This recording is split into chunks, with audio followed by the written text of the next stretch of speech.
इस पर डैनियल ने मेडलिन से पूछा कि ये वॉचर्स हमसे क्या चाहते हैं और ये हर रात हमें देखते क्यों हैं। जिस पर मेडलिन ने बताया कि ये वॉचर्स एक बार फिर से जंगल से निकलकर इंसानों के बीच रहना चाहते हैं, लेकिन अपने असली रूप में ये इंसानों के बीच नहीं रह सकते। इसीलिए उन्होंने हमें यहाँ रखा हुआ है ताकि हमें देखकर हमारा रूप ले सकें और हमसे आज के दौर के तौर तरीके सीख कर इंसानों के बीच रह सकें। मेडलिन ये सब बातें बता ही रही थी कि अचानक सभी वॉचर्स वापस लौट आए और जब वॉचर्स को पता चलता है कि मेडलिन और मीना वापस अपने कमरे में आ गए हैं तो वो सब गुस्से से भड़क उठे और दरवाजा तोड़ने की कोशिश करने लगे। इन चारों ने टेबल को खींचकर दरवाजे के सामने रख दिया ताकि दरवाजा वॉचर्स तोड़ न सके, लेकिन वॉचर्स की ताकत काफी ज्यादा थी और इन चारों को पता चल चुका था कि जल्द ही वॉचर्स अंदर आ जाएंगे और उन्हें मौत अपनी आंखों के सामने दिखाई दे रही थी। तभी उन्होंने देखा कि टेबल को घसीटकर दरवाजे तक ले जाने की वजह से कारपेट पलट गई है। जब उन्होंने कारपेट हटाया तो उन्हें नीचे एक बड़ा लोहे का गेट नजर आया। उन्होंने जल्दी से गेट खोला तो उन्हें पता लगा कि नीचे एक बहुत बड़ा बंकर है। ये लोग जल्दी से उस बंकर के अंदर घुस गए और ऊपर से लोहे का गेट बंद कर दिया। ये लोग इस बात को लेकर परेशान थे कि ये बंकर यहाँ पर मौजूद था और इन लोगों को पता भी नहीं चला। इस बंकर के नीचे बहुत फैसिलिटीज थी, हजारों दिन का खाना, एक कंप्यूटर और भी बहुत सारा जरूरत का सामान रखा था। मीना जानना चाहती थी कि आखिर ये जगह किसने बनाई, इसीलिए वो उस कंप्यूटर को ऑन कर लेती है। उस कंप्यूटर में बहुत सारा डेटा सेफ था जिसे खोलने पर उन्हें पता चलता है कि ये सारी जगह प्रोफेसर मार्टिन ने बनाई थी। असल में प्रोफेसर को इन क्रीचर्स के बारे में पता था। वो इन वॉचर्स पर रिसर्च करना चाहता था, इसीलिए उसने ये बंकर बनाया था। पैसों का लालच देकर वो दूसरे इंसानों को काम के लिए यहाँ लेकर आता था और रात के वक्त मजदूरों को ऊपर कमरे में छोड़कर खुद यहाँ आकर छुप जाता था और वो वॉचर्स फिर उन इंसानों को खा जाया करते थे। अगली वीडियो में डॉक्टर मार्टिन बताते हैं कि उनकी रिसर्च के दौरान उन्हें एक सबसे अलग फेरी मिली जो रोशनी में भी उन गड्ढों से बाहर आ सकती थी। डॉक्टर बताता है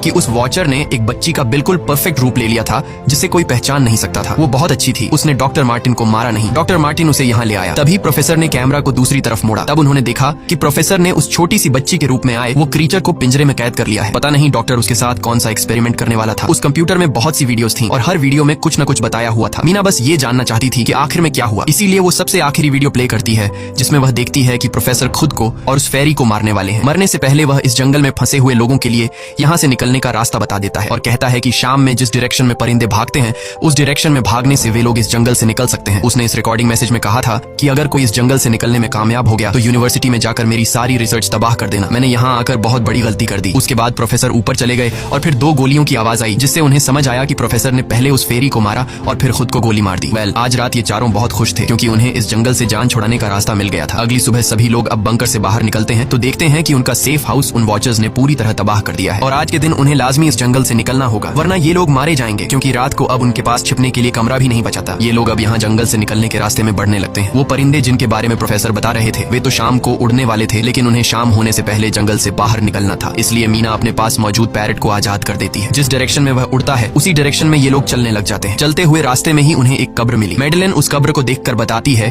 कि एक वक्त था जब ये लोग इंसानों के साथ रहते थे, लेकिन